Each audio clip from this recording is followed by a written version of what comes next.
All right, today we are diving into a really big challenge in AI safety. It's based on a paper with let's say, a pretty hefty name, Stochastic Neural Simulation Relations.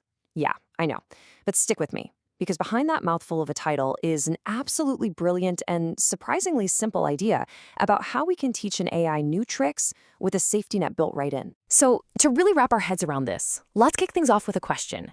Imagine you've just created the world's most amazing self-driving AI, but it's all inside a video game. I mean, it's perfect in there, never makes a mistake. Now, how do you take all that skill, all that learning, and safely put it into a real car on a real road? And I mean, how do you guarantee it won't crash? That right there, that's the heart of the problem we're talking about today. And this question leads us straight into what the researchers call the AI control dilemma.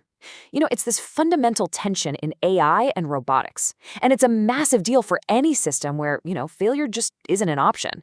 We're talking about things like self-driving cars, sure, but also power grids or even tiny medical devices implanted in a person's body. See, right now, when we try to build the brains for these critical systems, we're basically stuck between a rock and a hard place. There are two main ways to do it, two completely different approaches, and the tough part is they're at odds with each other.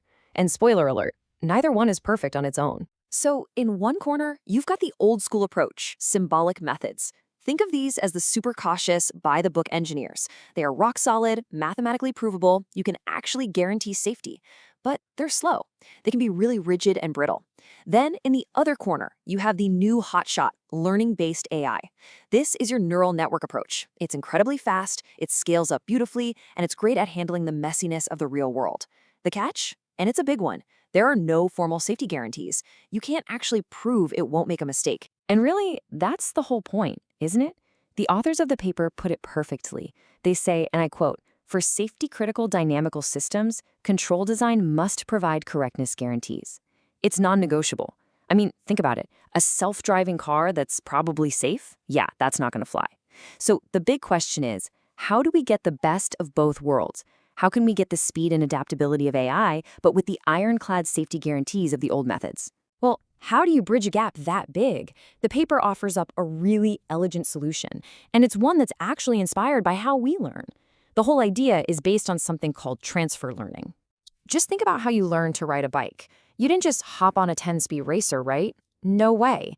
You probably started on a little tricycle, then maybe a bike with training wheels, and then finally, the real deal. Each step, you were transferring skills to the next, more complicated level. Well, that's exactly the principle these researchers are applying to AI. So in the world of AI, this is called transfer learning. The idea is you have a simple, totally safe source system, that's our video game car, and you want to take the knowledge from that source and apply it to a much more complex target system, that's our real-world car. The simple one basically acts as a safe blueprint for the complicated one. Okay, but this brings us right back to the million-dollar question, doesn't it? It's one thing to transfer the skill of driving, but how in the world do you transfer the proof of safety that goes with it? How can you be absolutely sure that what was safe in the clean, predictable video game world is still going to be safe out here in the messy, noisy, unpredictable real world? And this is where the really clever part of this paper kicks in.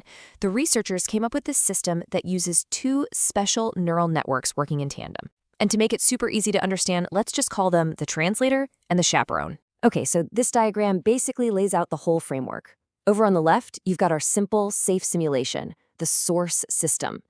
And on the right, that's the complex, real-world car, the target. The real magic happens right in the middle, with those two neural networks acting as the bridge, connecting the simple world to the complex one. So let's look at that first neural network, our translator. The paper calls it the interface function. Its whole job is to take a simple command from the video game, like turn left a little bit, and translate that into the super detailed, complex set of instructions that the real car needs to do the same thing. Things like precise steering angle, throttle position, brake pressure, all of it. Then you've got the second network, which the paper calls the simulation function. We're calling it the chaperone. And that's because it's basically the safety monitor. It is constantly watching both the simple simulation and the real car. Its job is to mathematically guarantee that their behaviors stay, as the paper says, probabilistically close. What that really means is it makes sure the real car never, ever strays too far from the safe path laid out by the simple simulation. It's like a constant safety check. All right, so the theory is fantastic, right? A translator and a chaperone. But does it actually work? Well, the researchers didn't just leave it as an idea. They put it to the test. So here's what they did. They set up a classic control problem. First, they built a controller for a really simple 3D model of a car. That's our source.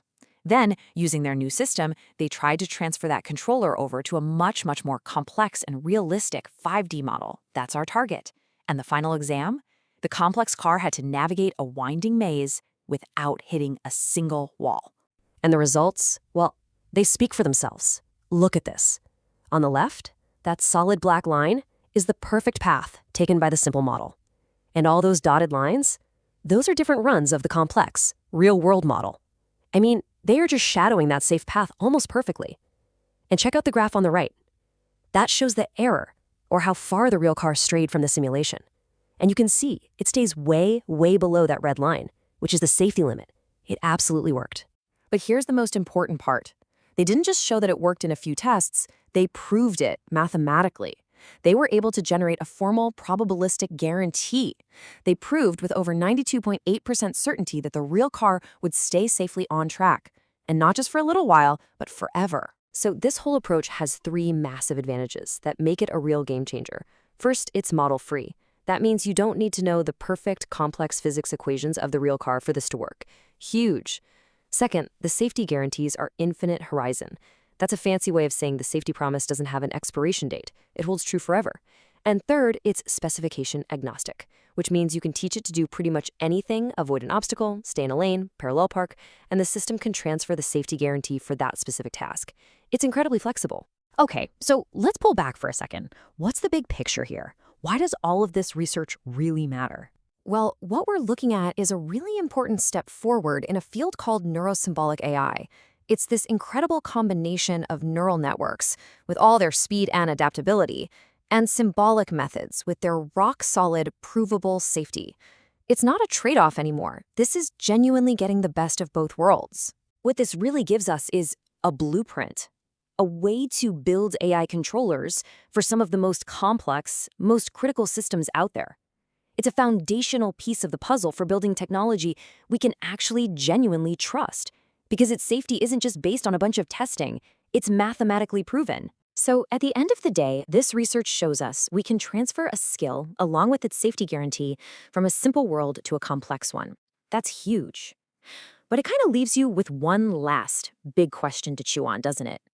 If we can safely transfer a skill, could we one day transfer something even bigger?